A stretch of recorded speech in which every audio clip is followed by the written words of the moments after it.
大家讲起呢，面积没低到嘞，俺是家的地里面，别是家的嘛，心里面表多少子，讲啥个都也自家个地嘞。 is coming back for his church. The Bible says in Matthew chapter 24 verse 42, watch therefore, for you do not know the hour your Lord is coming. I want you to know, church, that Jesus Christ could come this month, or he might come next week, or he could even come.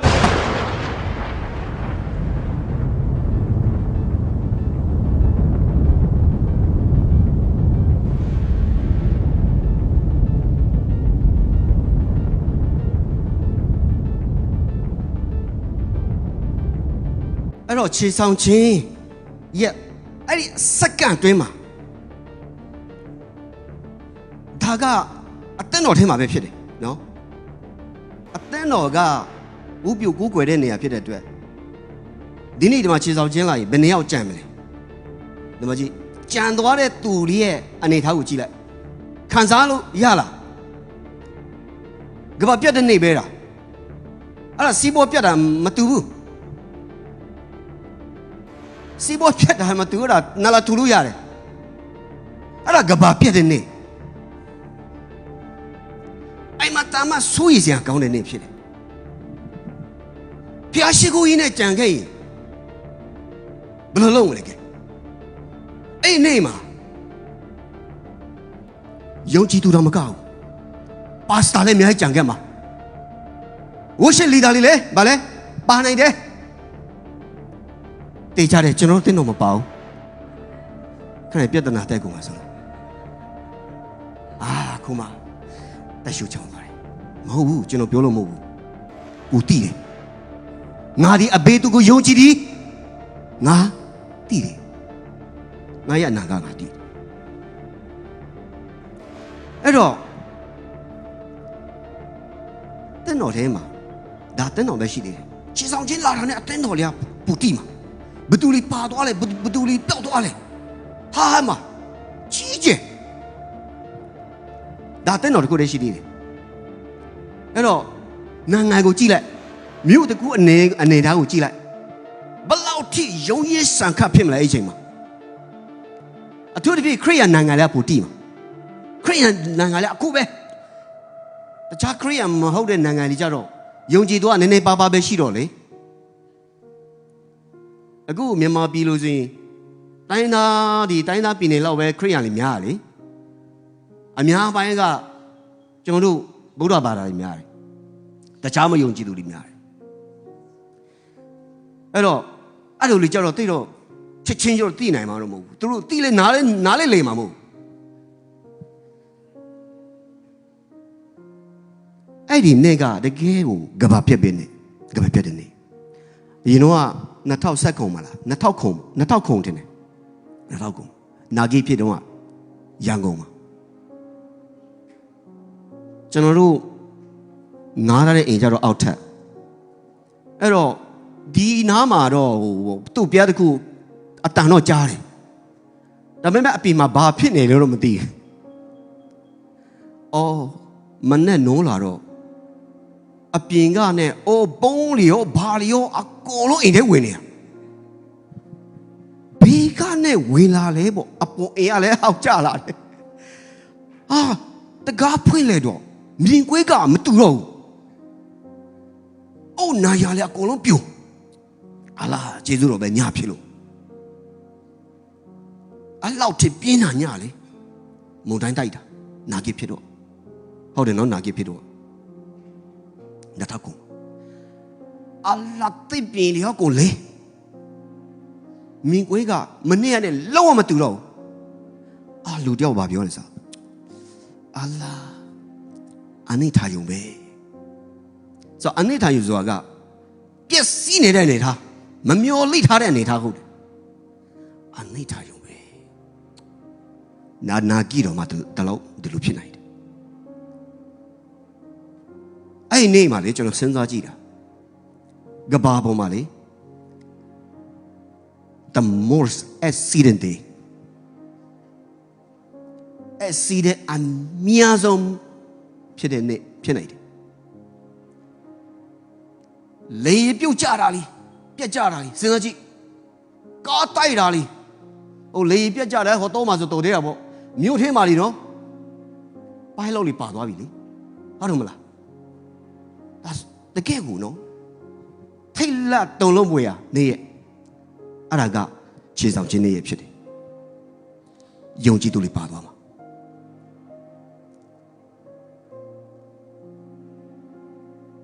အဲ့တော့ကျမ်းစာလေးမှာလုကာဆက်ကုန်မှာ3:36ငါဆိုဒီကထိုနေ့တွင်အိယာတကုတ်၌ရှိသောသူနှစ်ယောက်တို့တွင်တယောက်ကိုသိမ်းယူ၍တယောက်ကိုကနေရကြလက်တန်း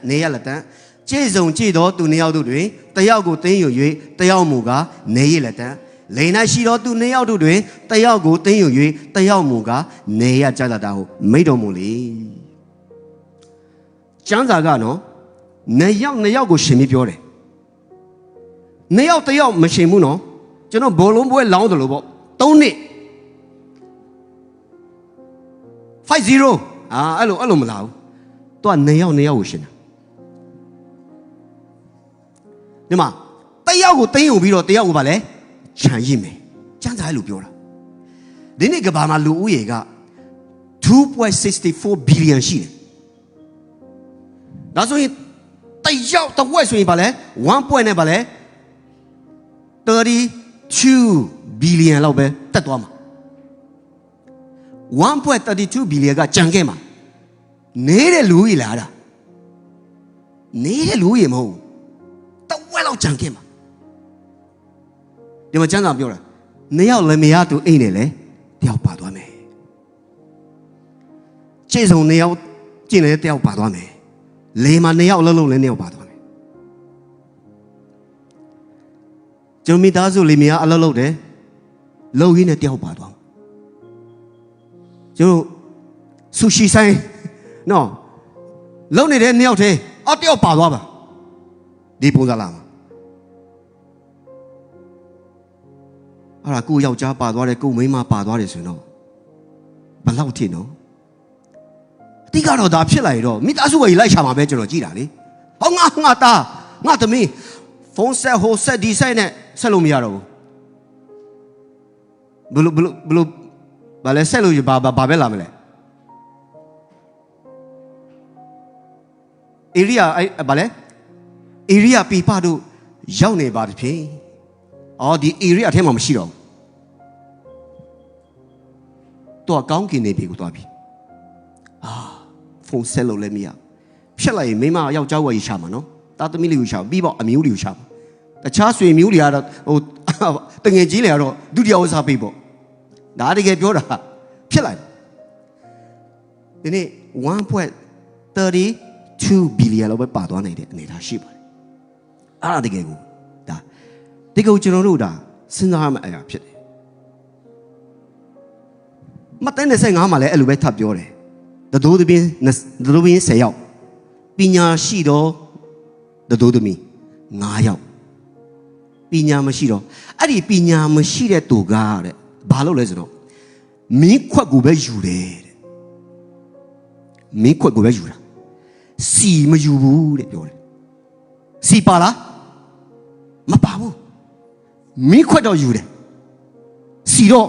မပါဘူးယုံကြည်သူတော့ယုံကြည်သူပဲတရှင်တော်ဝိညာဉ်တော့မရှိဘူးဝိညာဉ်တော်တစိတ်ခတ်ခံရတဲ့သူမဟုတ်ဘူးအဲ့တော့ဒီမိခွက်ပဲယူတဲ့သူလေးကချန်ခဲ့တာတတိုးသားကတကားပိတ်လိုက်ပြီအဲ့တော့သူတို့ကဘာပြောလဲဆိုတော့ငါတို့အတွက်မလောက်ငါတို့အဖို့ပဲလောက်တယ်မင်းတို့သွားဝယ်ပါအဲ့တော့ခြေဆောင်ခြင်းမှာကပါသွားတဲ့သူကဘယ်သူတွေပါသွားလဲဆိုတော့စီရှိတော်သူတွေပဲပါသွားမှာဖြစ်တယ်တနည်းအားဖြင့်ယူလေးပြောရင်ကဲတည်ခြင်းရတော်သူပြောကြည့်အောင်ကဲတည်ခြင်းရတော်သူအားလုံးပြောကြည့်အောင်ကဲတည်ခြင်းရတော်သူဒီနေ့ကဲတည်ခြင်းရတော်သူကကျွန်တော်ပဲပြောကဲတည်ခြင်းရတော်သူကကျွန်တော်ပဲအဲ့ဒါတော့မှဟိုမပြောရဘူးဆိုရင်လည်းမတည်ချသေးဘူးတလားအဲ့ဒါပါသွားရင်ကျွန်တော်တောက်မယူနော်ပါစတာလည်းအဲ့ဒီလည်းတောက်ယူနိုင်မှာမဟုတ် ရေးကိုကျွန်တော်တို့ဟိုခံဖို့လိုတယ်အဲ့တော့ဆရာတချို့တွေကဘယ်လို scholar လဲဘယ်လိုပြောလဲဆိုတော့တချို့ကေဒီချင်းရတဲ့ခရိယာတွေလည်းကြံခဲ့မှာတဲ့အဲ့လိုပြောတယ်ကျွန်တော်အဲ့ဒါကိုစဉ်းစားတယ်အဲ့ဒါဘယ်လိုလဲပေါ့နော်တချို့ကေဒီချင်းရတယ်ဒါပေမဲ့မပြည့်စင်ထားလို့ကြံခဲ့မှာအဲ့လိုပြောတယ်ကျွန်တော်အဲ့ဒါကိုစဉ်းစားတဲ့ခါမှာကျမ်းစာကကျွန်တော်ဒီလိုအဖြစ်ပေးတယ်ဘုရားသခင်ရဲ့သားတော်ကိုယုံကြည်သောသူတို့သည်ထာဝရအသက်ကိုကိုယ်တိုင်ရသည်ဟုသိစေခြင်းကအိမ်အရာများကိုတင်တို့အားငါရေး၍ပေးလိုက်၏အဲ့တော့ကေတီချင်းရတဲ့သူကချင်းဆောင်ချင်းမှာမကြံဘူးချင်းဆောင်ချင်းမှာပါသွားမယ်ကေတီချင်းရပြီးတော့ချင်းဆောင်ချင်းမှာနောက်ကျသွားတယ်ကြံသွားတယ်ဆိုတာကဒါနှုတ်ကပတ်တော်နဲ့မညီဘူးယောဟန်36တားတော်ကိုယုံကြည်သောသူသည်ပြည့်စည်ခြင်းတဲ့တို့မရောက်ဗါလဲထာဝရအသက်ရစေခြင်းကအဲ့လိုပြောတယ်ကျမ်းစာကအဲ့တော့ကြံသွားတဲ့သူကစီမထည့်ထားဘူးတနည်းအားဖြင့်ကေတီချင်းမရသေးဘူးအဲ့ဒီလူလေးကကြံခဲ့မှာခရစ်ခရိယာများစွာမိခွက်ပဲယူတယ်မိခွက်တော့ကြိုက်တယ်အခွန်တော့ကြိုက်တယ်နာမည်ခံကြိုက်တယ်ဒါပေမဲ့အထဲမှာယုံကြည်ခြင်းအဖြစ်တစိတ်ခတ်ခြင်းမခံအောင်တားတော်ကိုတကယ်ယုံကြည်တဲ့တက်တည်မရှိဘူးယုံကြည်သူတယောက်ရဲ့အသက်တာမပေါ်ဘူးအဲ့လိုလေကြံခဲ့မှာဒီနေ့တချို့ဂိုင်းကနာလီအတင်းတော်လီယုံကြည်သူတွေကဘာဖြစ်လဲသူတို့ရဲ့အသက်တာဟိုစိတ်ကြိုက်အသက်ရှင်တာဖျားကြောင်သွားတယ်ခရိယာနာမည်ခံတယ်အတင်းတော်နာမည်ခံတယ်ဒါပေမဲ့တစ်ဖက်မှာသူရဲ့အသက်တာထဲမှာလှုပ်ချင်တာအကုန်လှုပ်ရတယ်ဒီနိုင်ငံမှာဘယ်လောက်ထိပြောရစနော်အင်တောက်တက်ဘယ်လောက်ရှိပြီလဲနှစ်30ရှိပြီဟာဟုတ်လားမငင်းငွေဘူးလားနှစ်30မငင်းငွေဘူးလားဒါကြောင့်ဒီနိုင်ငံမှာကြည့်လိုက်တချို့အသင်းတော်လေးရဲ့ဂိုက်ကနာလေးရဲ့ပုံစံလေးဤစားထားတယ်အကုန်လုံးယောက်ျားလည်းထားတယ်မိန်းမလည်းထားတယ်တိတ်တိတ်ပုံထားတာပုံတီထားပေါ်တီထားတာအများကြီးပဲဘာဖြစ်လို့လဲဖျားရင်နှုတ်ကပတ်တော်မှမရှိတာတတ်ရှင်းခြင်းအသက်တာမှမရှိတာအသက်တာပြည်စင်ခြင်းအသက်တာပြောင်းလဲခြင်းမရှိဘူးနောင်တတရားရှိလားမရှိဘူးအဲ့တော့ဒီလူတွေအားလုံးကကြံခဲ့မှာတကယ်ကိုကြံခဲ့မှာအဲ့တော့ကြံခဲ့တဲ့လူတွေကကယ်တင်ခြင်းမရတဲ့သူဖြစ်တယ်ကျမ်းစာမှာစီမဖြည့်ထားတဲ့သူတနည်းအားဖြင့်မပြင်ဆင်ထားတော့သူဒါကြောင့်ကျမ်းစာကဘာပြောလဲပြင်ဆင်ပြီးတော့ဗာလဲနေကြလောပြင်ဆင်ရမှာအသက်တာကိုပြင်ဆင်ဖို့စင်ရှင်ဖို့နောက်တရဖို့ဒီနေ့အချိန်ကာလဖြစ်တယ်ကျွန်တော်ကအချိန်များစွာပေးထားတယ်ကျွန်တော်ကျေးဇူးတော်ထဲမှာအချိန်ပေးထားတယ်အသက်တာပေးထားတယ်ဝုပြုတ်ကူးကွယ်တဲ့အချိန်အသင်းတော်ပေးထားတယ်နှုတ်ကပတ်တော်ကြားနာဖို့အချိန်ပေးထားတယ်အသက်တာပြောင်းလဲဖို့အချိန်ပေးထားတယ်မပြောင်းလဲရင်ဘာဖြစ်မလဲကြံခဲ့မှာမိခွက်ပဲယူလို့မရဘူးဒါကြားတာကကျွန်တော်တို့ကတတိပေးနေတာဖြစ်တယ်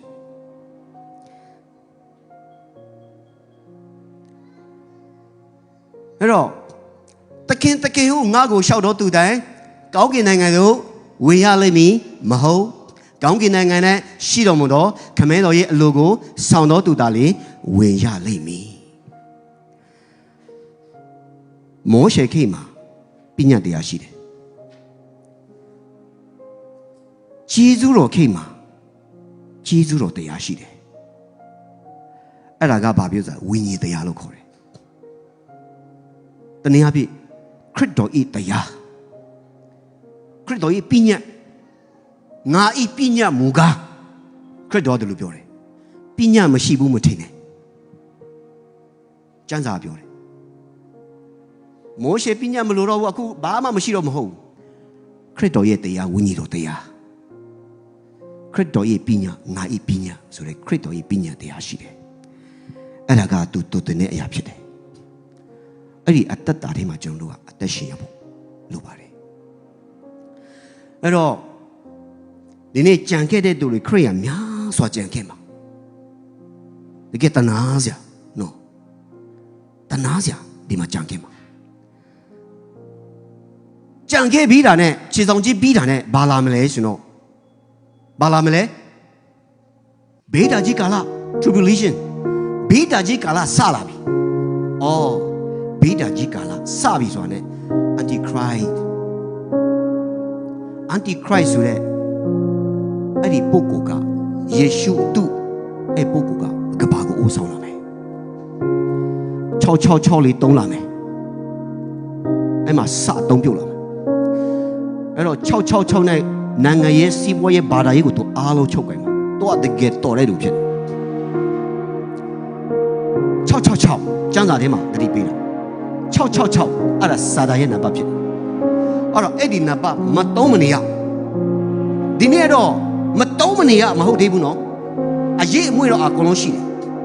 ဘာဖြစ်လို့လဲဒီနေ့ကျေးဇူးတော်ဝိညာဉ်တော်ရှိသေးလို့မတုံးမနေရ by force မလုပ်သေးဘူးအဲ့တော့ဝိညာဉ်တော်ရှိသေးလို့ဘုသူ့အတွက်ရှိလဲယုံကြည်တော်သူတွေအတွက်ရှိတာယုံကြည်တော်သူတွေကိုကွယ်ကာနေတာအာမင်အဲ့တော့ယုံကြည်တော် by force စာတန်ရဲ့လောက်ရက်လေ by force ထဲမှာမဝင်အောင်ဝိညာဉ်တော်ကဒီကျေးဇူးတော်ထဲမှာသူကကွယ်ကာနေတာဖြစ်တယ်ဟာလေလုယာပြောကြည့်အောင်ဝိညာဉ်တော်ဒီအကျွန်ုပ်ကိုစီရင်ခြင်းစုံစမ်းခြင်းထဲမှာမကြောက်ရောက်ဘူးကွယ်ကာပေးနေတယ်ဒီနေ့အတရှင်တော်ဝိညာဉ်တော်ကကျွန်တော်ကိုကွယ်ကာနေတာဖြစ်တယ်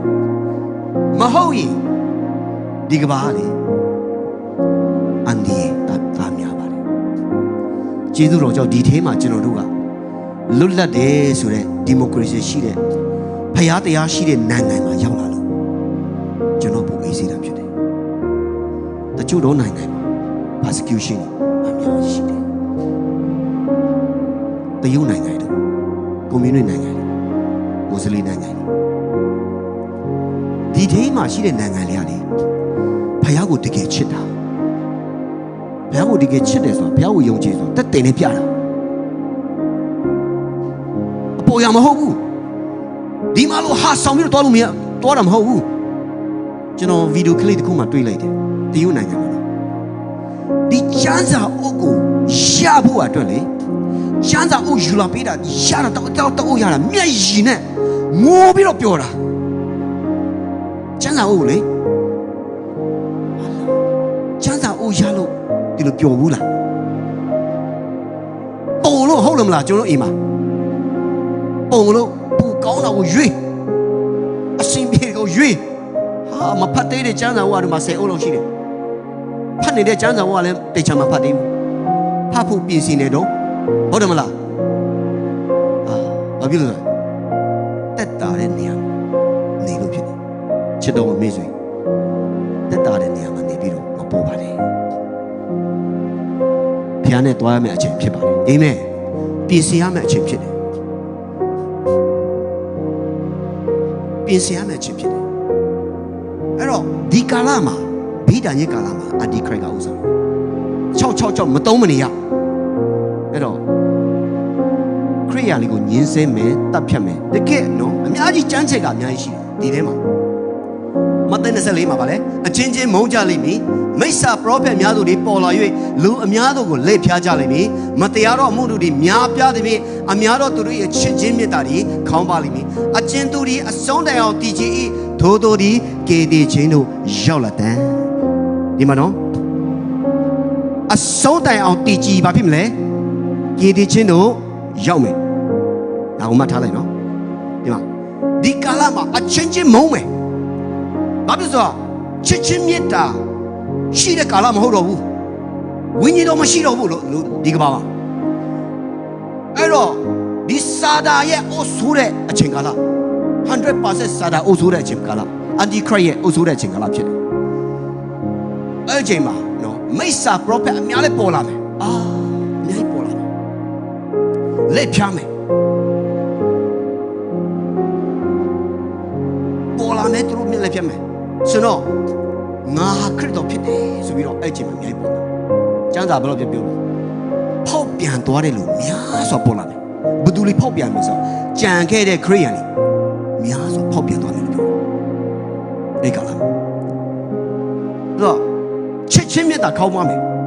ဆက်ပြီးကြောက်သူအခါညီကိုချင်းတယောက်အားလုံးဖိုက်မယ်သူအခါညီကိုချင်းတယောက်ကိုတယောက်တည်စီခြင်းကအားကြလိမ့်မည်အဘသည်လည်းတားကိုအလိမ့်မည်တားသမီးတို့သည်လည်းမိဘကိုယာပည့်ပြုတ်၍တည်စီကြလိမ့်မည်အဲ့မှာဖိုက်ချစ်ချင်းမြတ်တာမရှိတော့ဘူးဒီနေ့လို့တင်းတော်မှာဒီနေ့လို့မိသားစုထဲမှာဒီလိုနေလို့မရတော့ဘူးဘာဖြစ်လို့ဆိုတော့တချို့ကမိသားစုထဲမှာကြံခဲ့တဲ့ခရိယန်တခြားခရိယန်မဟုတ်တဲ့လူတွေကြံခဲ့တဲ့လူတွေမဟုတ်သေးဘူးကြံခဲ့တဲ့ခရိယန်လေးမိသားစုထဲမှာနှချမ်းခွဲလာမယ်တချို့တွေကလက်ဖြားပြီးတော့စာတာတစ်စိတ်ခံယူသွားတယ်6တစ်စိတ်ခံယူသွားတယ်စိတ်တစ်စိတ်ခံယူသွားတယ်တားရဲ့တစ်စိတ်ခံယူသွားတယ်အဲ့တော့စာတာနောက်လိုက်သွားတယ်တချို့တော့မလိုက်ဘူးမခံယူဘူးအဲ့မှာဘာအမုန်းတရားတွေပွားမယ်ပြီးတော့တားကအဖေကိုအမ်းအဖေကတားကိုအမ်းမကြည့်အချင်းချင်းတော့အတူနေလို့မရတော့ဘူးငါတို့အိမ်မှာယေရှုကိုယုံကြည်တဲ့သူတယောက်ရှိတယ်အဲ့မှာတိုင်ပြီးတော့လေသူတို့အကြလိုက်မယ်အဖေအမေလီအချင်းချင်းတားနဲ့တားသမီးကြအဖေနဲ့မိဘနဲ့ကလေးတွေကြတယောက်နဲ့တယောက်အကြလိုက်မယ်တကယ်ဆိုးရည်ဆရာကောင်းတဲ့ခါလာဆိုတော့ဒီကာလမှာတရားဟောတဲ့သူမရှိတော့လာဟောတဲ့သူကလည်းမိစ္ဆာပွေရောဖက်ကြီးပဲဖြစ်နေတယ်အဲ့တော့ဒီနေ့ကြံခဲ့တဲ့ခရိယန်လေးကလေတရားဟောတာကိုကြားချင်တာလေတကယ်ကိုနော်ပြ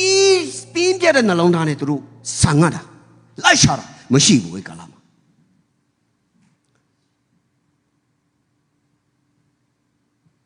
ဗျာဒီအခန်းကြီး7မှာကောင်းကင်တမန်နှစ်ပါးကတရားဟောတာရှိတယ်ထာဝရတရားတော်ကောင်းကင်နိုင်ငံတရားတော်ထာဝရအင်္ဂုလိတရားအဲ့ဒါကကောင်းကင်ကနေပဲဟောမယ်လို့ပြောတာဒီမှာဟိုမဆဲတွေဘာလို့မလာတော့ဘူးအခုဟိုမဆဲရှိတယ်မလားအေးဖျားရှိဘူးတယ်မလားရှိတယ်အဲ့ဒီကာလမှာမရှိတော့ဘူး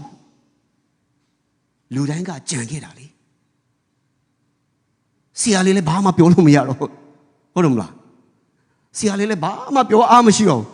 ဘာသူပြောတယ်မြအောင်မှဘာမှမဟုတ်တော့ဘူးလေကြံခဲ့တာဟုတ်တချို့အတင်းတော်လို့ကျွန်တော်စဉ်းစားတာအတင်းတော်တစ်ခုလုံးကိုကြံခဲ့မှာ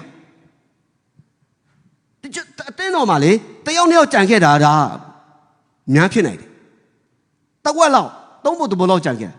တချို့အတင်းတော်လေဆိုခဏပြောသလိုမစ်ခွက်ပဲရှိတယ်စီမရှိတယ်တင်းတော်ခရစ်တော်ရဲ့တရားသူရဲ့ဩဝါဒထဲမှာတတ်မရှင်တဲ့သူလေဂိုင်းကနာလေအကုန်လုံးကြံခဲ့မှာအဲ့တော့ဒီကာလကတကယ်ဆံငတ်တဲ့နှုတ်ကပတ်တော်ဆံငတ်တဲ့ကာလဖြစ်တယ်အဲ့တော့တော်တော်ဆိုးတဲ့ကာလဖြစ်တယ်တော်တော်ဆိုးတဲ့ကာလဖြစ်တယ်ဘယ်လောက်ထိလဲဆိုအကြောင်းမူကားကဘာဦးမှဆ၍ယခုတိုင်အောင်မဖြစ်စဘူးနောက်၌လည်းမဖြစ်လာတော့ကြီးစွာသောဒုက္ခဒီထိုကာလနဲ့ဖြစ်လိမ့်မည်ထိုကာလတာရှည်လေအဘေသူမြမလွတ်နိုင်ရရွေးချယ်တော်မူသောသူအဖို့လုံးကထိုကာလဒီတူလိမ့်မည်ဆိုတော့ဘေးတန်ကြီးကာလကဘယ်နှစ်လဲဘေးတန်ကြီးကာလဘယ်နှစ်လဲ9နှစ်နော်9နှစ်အဲ့ဒီ9နှစ်ထဲမှာမှအခုတက်တေခံနှစ်ပါးရှိတယ်ဘုရားကလွတ်လိုက်မှာအဲ့တက်တေခံနှစ်ပါးက1960ရက်ပဲတက်တေခံမှာတော့တကူရှိတယ်လုံးသမျှပြောသမျှသူတို့ရန်သူတို့ဖျက်ဆီးနိုင်တယ်1960ရက်ပြည့်သွားတဲ့အခါမှာသူတို့ကလည်းဒီအန်တီခရစ်ရဲ့တပ်ဖြတ်ခြင်းကိုခံရပြီးတော့အကုန်ပြန်ပြီးတော့ရှင်လာပြီးတော့ကောင်းကင်တက်သွားမယ်ဒီမှာဒီကာလကလေတတော်ကိုအချင်းနဲ့ဆိုးတဲ့အတွက်ဒီကာလကရွေးချယ်တော့သူတို့အဖို့တူစေမယ်လို့ကျမ်းစာပြောတယ်ကြံခဲ့တဲ့သူတွေလေခရိယန်လေကြံခဲ့တဲ့သူတွေကေတီချင်းမရချင်းဆောင်ချင်းမခံမဲနဲ့ကြံခဲ့တဲ့လူတွေဘုရားကိုရှာတဲ့ကာလဖြစ်တယ်အဲ့တော့ ဥစုကဘယ်နှစုဖြစ်လာမလဲဆိုတော့အဲ့ဒီဗေဒာကြီးကာလမှာနံပါတ်1က Israel လူမျိုးတွေ Israel လူမျိုးတွေကြံခဲ့မှာဒီမှာဗေဒာကြီးကာလနံပါတ်2ကဘာတူလဲဆိုသစ္စာဖောက်တော်တဲ့မျိုးတွေ Antichrist နောက်လိုက်တဲ့မျိုးတွေအဲ့တပွဲယုံကြည်သူတွေသစ္စာဖောက်သွားမယ်လို့ပြောတာဟုတ်ဆိုနံပါတ်3ကဘာတူလဲဘာဖွဲ့ဆိုတော့အတေခံတဲ့ဖွဲ့တွေရှိတယ်တားရဲ့တစ်စိတ်မခံဘူးသူတို့ကဘေးတဲ့ကြီးကာလမှာနော်တားရဲ့တစ်စိတ်မခံဘူးသူတို့ဖမ်းချုပ်တယ်နှိပ်စက်တယ်အတေခံတယ်အဲ့ကာလမှာများဆိုတော့ခရိယန်ကဖောက်ပြန်သွားမယ်မိသားစုလည်းချင်းချင်းဖောက်ပြန်မယ်အာဒီခရစ်ကိုပြောင်းသွားတာဒီမှာမိသားစုအဖေကတာသမီးကိုတားကိုတားကအဖေကိုရန်သူလက်ထက်ကိုတာတပ်ဖြတ်ဖို့အတွက်တာနင်းစဲနေပေါင်းဖို့အတွက်တာ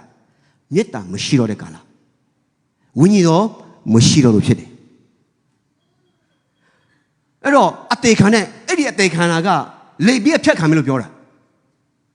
လေပြည့်ဖြတ်ခံတာယေရှုနာမကြောင့်လေပြည့်ဖြတ်ခံတာအဲ့ကာလမှာအဲ့တဖွဲ့နောက်တစ်ဖွဲ့ကတော့အသေးလေးမခံဘူးထွက်ပြေးနေတဲ့ဖွဲ့ကျမ်းစာမှာဗာပြောလဲဆိုတော့နော်ဟောနည်းနည်းကြော်သွားတယ်နော်ဟုတ်ပြီကျမ်းစာဗာပြောဆိုတင်တို့ကိုတမျိုးမှာညင်ပန်းနေဆက်လို့ရှိရင်နောက်တမျိုးကိုဗာလဲပြေးရှောင်ပါတဲ့တင်တို့ပြေးရှောင်ပြီးတော့လေအင်တီလာပြေတပြေလုံးမကုန်ခင်ပါတဲ့လူသားကြွလာမယ်တဲ့အဲ့လိုပြောတာလူသားကြွလာမယ်ဆိုတာကဘေးတာကြီးကာလကုံမလေကုံခါနီးမှာလူသားကဘုံနဲ့ကြွလာတာဘေးတာကြီးကာလမှာဒီလိုလေဖို့ရှိတယ်အဲ့တော့ဒီကာလမှာလူတွေကနှုတ်ကပတ်တော်ကိုဆာငတ်လာတယ်နှုတ်ကပတ်တော်နားထောင်ချင်လာတယ်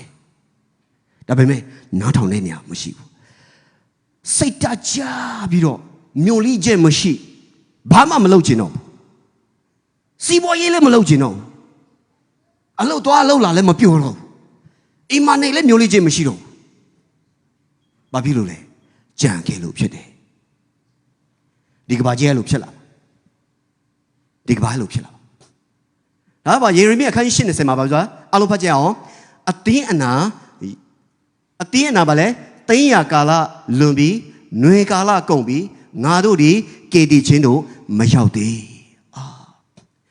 ရစ်တင်းချင်းဆိုတာကအခုကာလမှာဆိုတော့ဝင်းကြီးရှာတာပျောက်ဆုံးဝင်းကြီးရှာတာအဲ့ဒါရစ်တင်းချင်း harvest ဒီမှာရစ်တင်းချင်းဆိုတာက rapture ကိုပြောတာဖြစ်တယ်ဝင်းမင်းနေတဲ့စပါးခင်းလေးရစ်ပြီးသွားပြီပိုင်ရှင်ကယူဆောင်သွားပြီယုံကြည်သူတွေအားလုံးကပါသွားပြီရိတ်သိမ်းသွားပြီအသေးနာရိတ်သိမ်းရကာလလွန်ပြီတဲ့ຫນွေကာလလည်းကြော်ပြီတဲ့ငါတို့ကြတော့အခုထိပါလဲကေတီချင်းပါလဲမရောက်သေးဘူးဒီလိုတွေ့ဝယ်ပြီးတော့နေတဲ့ကာလဖြစ်တယ်